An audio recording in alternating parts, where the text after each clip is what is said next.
使いやすく快適、これを実現し、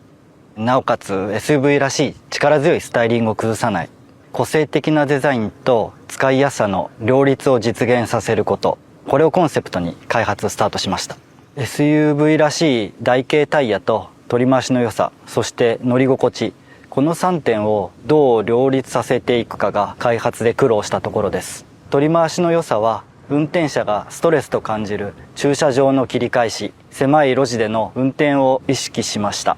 SUV であっても最小回転半径5メートルを切りたい、そして乗り心地を良くするためのホイールストローク量も妥協したくない、最小回転半径 4.8 メートルを実現することができました。